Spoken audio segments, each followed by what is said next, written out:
सनातन शास्त्रमध्ये आपलं स्वागत आहे. आपण अनेकदा कुंडलिनी जागृती किंवा सुषुम्ना नाडी यासारखे शब्द ऐकतो आणि हे शब्द ऐकल्यावर डोळ्यासमोर काय येतं? कदाचित हिमालयात बसलेले योगी, तीव्र ध्यान, शरीरातून विजेसारखी वाहणारी ऊर्जा किंवा काहीतरी गूढ आणि चमत्कारिक अनुभव.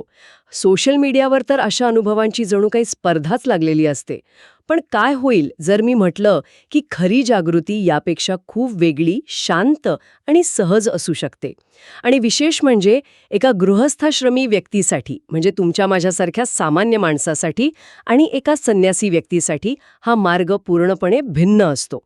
आजच्या आपल्या या सखोल चर्चेत आपण याच सुषुम्ना जागृतीच्या मार्गावरील गैरसमज दूर करून शास्त्रांमध्ये सांगितलेलं खरंच सत्य काय आहे हे जाणून घेणार आहोत. चला तर मग थेट मूळ मुद्द्यावर येऊया. अनेक लोकांना वाटतं की काही विशेष प्राणायाम किंवा मंत्रांचा जप केल्याने सुषुम्ना नाडी लगेच ॲक्टिव्हेट होते. जणू काही ती एक लाईटची स्विच आहे जी दाबल्यावर लगेच प्रकाश पडेल. हे खरंच इतकं सोपं आणि थेट आहे का? नाहीत. आणि हाच तर सर्वात मोठा गैरसमज आहे. याचमुळे अनेक साधक म्हणजे भरकटतात. शास्त्रानुसार सुषुम्ना जागृती ही काहीतरी करण्याची गोष्ट नाहीये. नाही. ती तर योग्य परिस्थिती निर्माण झाल्यावर आपोआप घडणारी गोष्ट आहे. तो एक परिणाम आहे, प्रक्रिया नाही. आणि पहिला गैरसमज जो तुम्ही सांगितला तो आहे तीव्र प्राणायामाचा. हो, म्हणजे जोरजोरात श्वास घेणे, जसं की भस्त्रिका किंवा कपालभाती. अनेकांना वाटतं की असं केल्याने थेट ऊर्जा जागृत होते. अगदी. हठयोगातील अशा तीव्र प्राणायामाने इडा म्हणजे चंद्रनाडी किंवा पिंगला म्हणजे सूर्यनाडी नक्कीच उत्तेजित होऊ शकते, पण सुषुम्ना नाही. अनेकदा काय होतं, अशा क्रियांमुळे तुमची नर्व्हस सिस्टीम म्हणजे आपली मज्जासंस्था एकदम हाय अलर्टवर जाते. शरीरात कंपने येतात, उष्णता जाणवते, ऊर्जा जाणवते. आपल्याला वाटतं वाह, काहीतरी घडलं. हो, काहीतरी स्पिरिच्युअल एक्सपिरियन्स आला. बरोबर.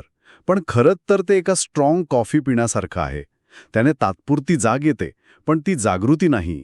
ती फक्त एक शारीरिक प्रतिक्रिया आहे. पण मग जे लोक म्हणतात की त्यांना ऊर्जेचा प्रचंड अनुभव आला, त्याचं काय? ते खोटं बोलत असतात का? नाही, ते खोटं बोलत नसतात. त्यांना अनुभव येतो, पण ते त्या अनुभवाचा अर्थ चुकीचा लावतात.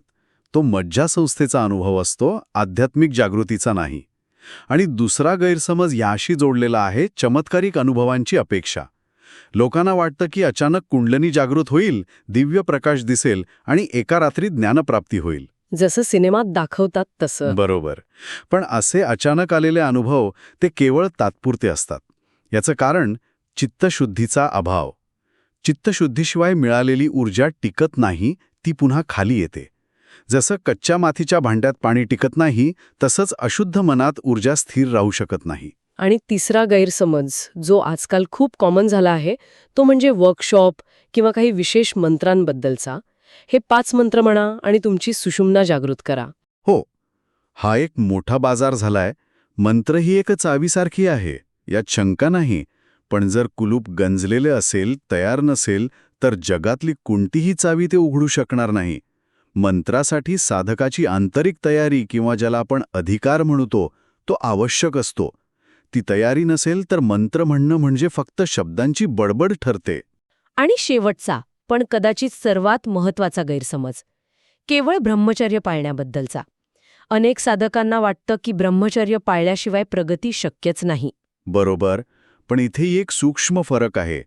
आंतरिक समतोलाशिवाय जबरदस्तीने पाळलेलं ब्रह्मचर्य ते केवळ दडपशाही म्हणजे रिप्रेशन निर्माण करतं. ऊर्जा दाबली जाते, तिचं रूपांतर होत नाही. आणि अशी दाबलेली ऊर्जा नंतर राग, चिडचिड किंवा इतर विकारांच्या रूपात बाहेर पडते. सुषुम्ना म्हणजे संतुलन, नकार नाही. ती 2 टोकांच्या मधली मध्यमार्गाची वाट आहे. ठीक आहे, म्हणजे हे स्पष्ट झालं की तीव्र प्राणायाम, चमत्कारिक अनुभवांची अपेक्षा, केवळ मंत्र किंवा जबरदस्तीचं ब्रह्मचर्य या करण्याच्या गोष्टी नाहीत. तर मग साधकाने काय करायचं? फक्त वाट बघायची का?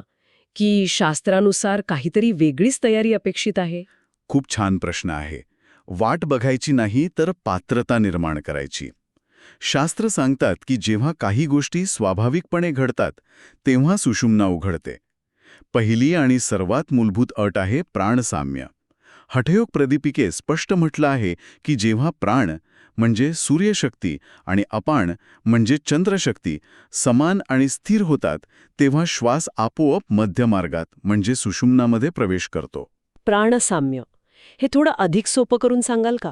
याचा रोजच्या जीवनात काय अर्थ आहे? नक्कीच. प्राणसाम्य म्हणजे फक्त दोन्ही नाकपुड्यांतून सारखा श्वास वाहणं नव्हे. विचार करा, इडा आणि पिंगला या दोन घोड्यांसारख्या आहेत ज्या तुमच्या मनाचा रथ ओढत आहेत. एक घोडा इडा भूतकाळातल्या आठवणींमध्ये पळतो, तर दुसरा पिंगला भविष्यातल्या योजनांमध्ये धावतो. जोपर्यंत ते दोन्ही वेगवेगळ्या दिशांना खेचत आहेत, तोपर्यंत रथ म्हणजे तुमचं लक्ष जागेवरच गोल फिरत राहील. जेव्हा दोन्ही घोडे एकाच गतीने शांतपणे सरळ चालू लागतात, तेव्हाच रथ सुषुम्नाच्या राजमार्गावर येतो. तीच आहे संतुलनाची स्थिती. वा, हे खूपच सुंदर उदाहरण आहे. म्हणजे जेव्हा मन जास्त चंचल म्हणजे भविष्य किंवा सुस्त म्हणजे भूतकाळ यांत नसतं, तेव्हा ती स्थिती येते. अगदी. दुसरी अट आहे चित्तशुद्धी. पतंजली योगसूत्रानुसार जेव्हा मन शुद्ध, आनंदी आणि एकाग्र होतं, तेव्हाच आत्मदर्शनाची योग्यता प्राप्त होते. चित्तशुद्धी म्हणजे 24 तास जप करत बसणं नव्हे. हो ना? चित्तशुद्धी म्हणजे ऑफिसमधल्या सहकाऱ्याबद्दलचा द्वेष मनात न ठेवणं, सोशल मीडियावरची एखादी कमेंट वाचून दिवसभर विचलित न होणं. ही खरी शुद्धी आहे. कचरा बाहेर काढल्यावरच जागा स्वच्छ होते. अशुद्ध मन सुषुम्नामध्ये एका क्षणासाठीही टिकू शकत नाही. एखादी इच्छा किंवा भीतीमुळे ते पुन्हा इडापिंगळा नाडीमध्ये फेकलं जातं. एक मिनिट, पण तिसरी अट वैराग्याची आहे. वैराग्य म्हणजे सगळं सोडून देणे का? कारण गृहस्थाश्रमात तर इच्छा आणि कर्तव्य असतातच. मग एक सामान्य माणूस वैराग्य कसं साधू शकतो? तुमचा प्रश्न अगदी योग्य आहे. आणि इथेच बहुतेक लोक वैराग्याचा अर्थ चुकवतात. वैराग्य म्हणजे वस्तू किंवा जबाबदाऱ्या सोडून पळून जाणे नव्हे, तर त्यांच्याविषयीची आसक्ती सोडणे. कठोपनिषदात एक सुंदर श्लोक आहे. यदा सर्वे प्रमुच्यन्ते कामा यस्य हृदि श्रिताः अथमर्त्यो अमृतो भवति अत्र ब्रह्म समश्नुते. याचा अर्थ काय? याचा अर्थ आहे, जेव्हा हृदयात असलेल्या सर्व कामना गळून पडतात, तेव्हा मर्त्य मानव अमर होतो आणि इथेच ब्रह्माला अनुभवतो. इथे कामना गळून पडतात याचा अर्थ इच्छा दाबणे नाही, तर इच्छांची पूर्तता झाल्यावर किंवा त्या निरर्थक आहेत हे कळल्यावर ते आपोआप शांत होणं. जेव्हा ऊर्जेचा बाहेरचा प्रवाह थांबतो, तेव्हा ती आपोआप आत वळते. तीच सुषुम्ना आहे. आणि यानंतर येते केवल कुंभकची स्थिती, जी खूपच गूढ मानली जाते. ती गूढ वाटू शकते, पण ती खूप स्वाभाविक स्थिती आहे. ही चौथी अट. जेव्हा श्वास कोणत्याही प्रयत्नाशिवाय आपोआप थांबतो, त्याला केवल कुंभक म्हणतात. ही स्थिती जबरदस्तीने श्वास रोखून येत नाही. जेव्हा तुम्ही खूप आनंदी असता किंवा एखाद्या सुंदर दृश्यात हरून जाता, तेव्हा काही क्षणांसाठी तुमचा श्वास आपोआप थांबतो. तुम्ही तो थांबवत नाही. जेव्हा मन आत्म्यामध्ये शांत होतं, तेव्हा श्वास आपोआप थांबतो, कारण मनाला धावण्यासाठी विचारांचं इंधन मिळत नाही. आणि पाचवी अंतिम अट आहे ईश्वरानुग्रह. म्हणजे शेवटी सगळं कृपेवर अवलंबून आहे.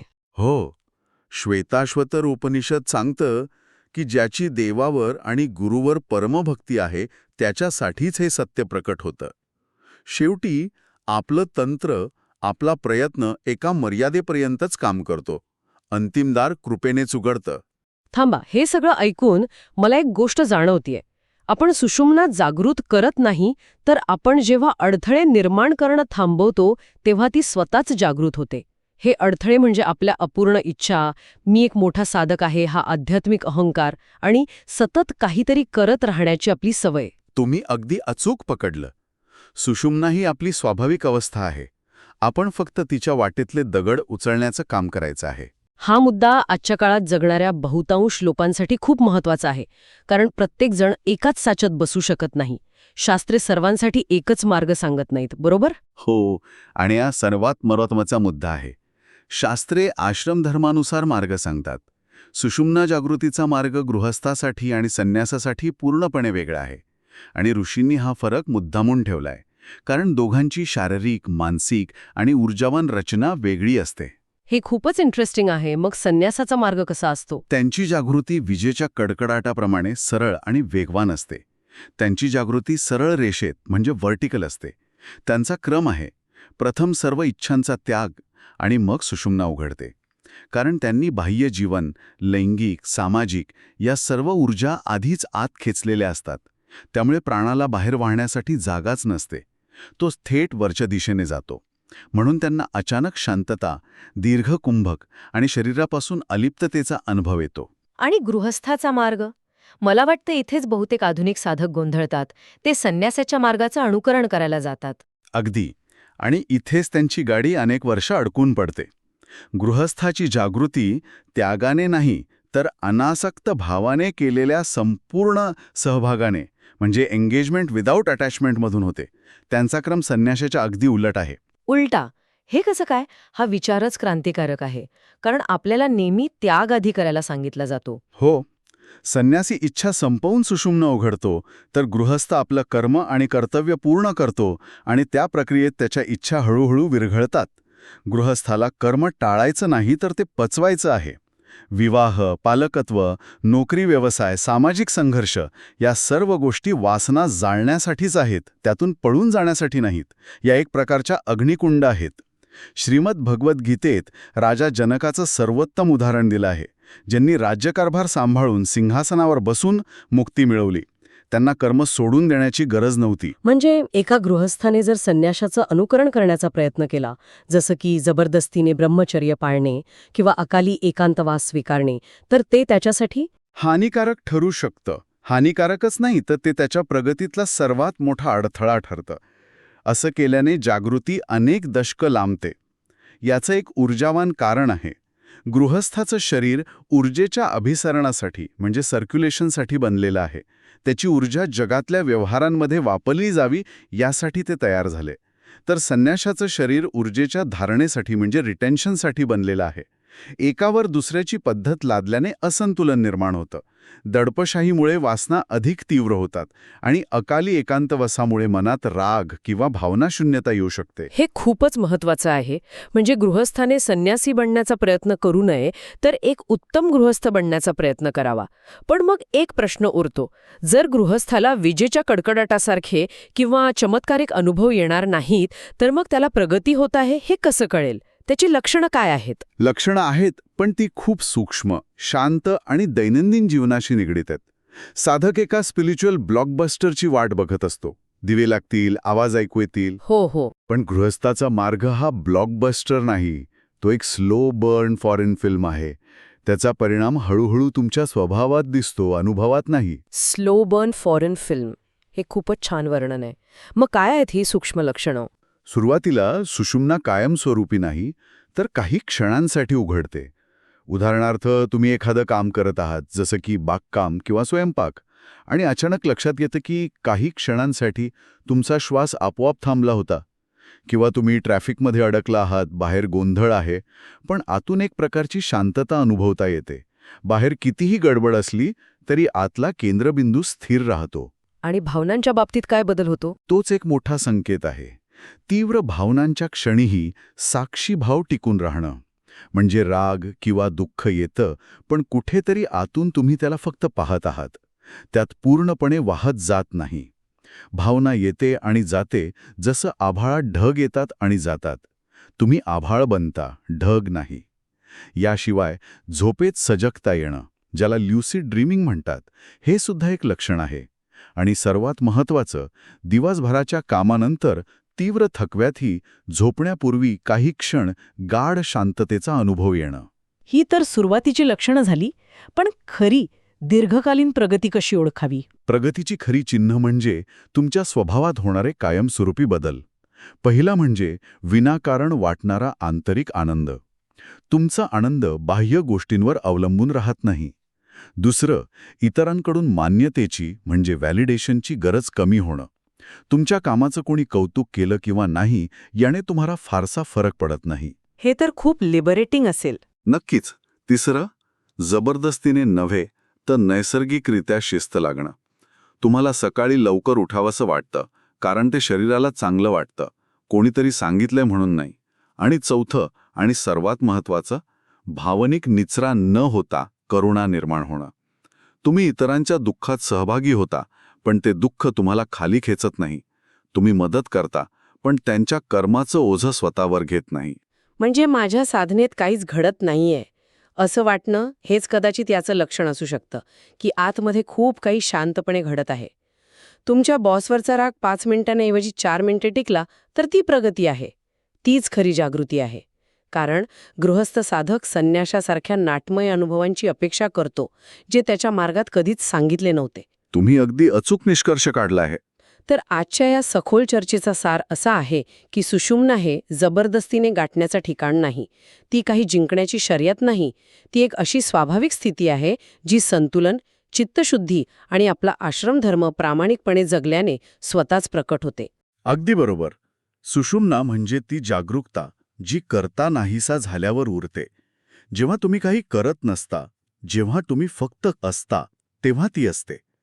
जेव्हा जीवन तुम्हाला अनुभवातून पुरेसं शिकवतं तेव्हा ती उघडते. श्रोत्यांसाठी एक विचार. मुंडकोपनिषद सांगतं की आत्मा प्रवचनाने, बुद्धीने किंवा खूप ऐकल्याने प्राप्त होत नाही. तो त्या सत्याने प्राप्त होतो जे आपण जगतो. त्यामुळे स्वतःला विचारण्याचा प्रश्न हा नाही की मी योग्य साधना करत आहे का, तर खरा प्रश्न हा आहे की मी माझं सध्याचं जीवन, मग ते कोणतंही असो, गृहस्थाचं किंवा कर्मचाऱ्याचं, ते संपूर्ण सत्याने आणि जागरूकतेने जगत आहे का. जर तुम्हाला आध्यात्मिक चमत्कारांच्या आवाजापेक्षा धर्माचा हा शांत आणि खोल शोध अधिक भावला असेल तर ही शांतता पसरवण्यासाठी आम्हाला मदत करा. सनातन शास्त्रला सबस्क्राईब करा आणि हा संवाद तुमच्या मित्रमैत्रिणींपर्यंत पोचवा. आणि कमेंट्समध्ये आम्हाला नक्की सांगा तुमच्या धावपळीच्या जीवनात तुम्हाला असे साक्षी भावाचे किंवा शांततेचे क्षण कधी आणि कसे सापडले आहेत. तुमचे अनुभव ऐकायला आम्हाला आवडेल. भेटूया पुढच्या भागात.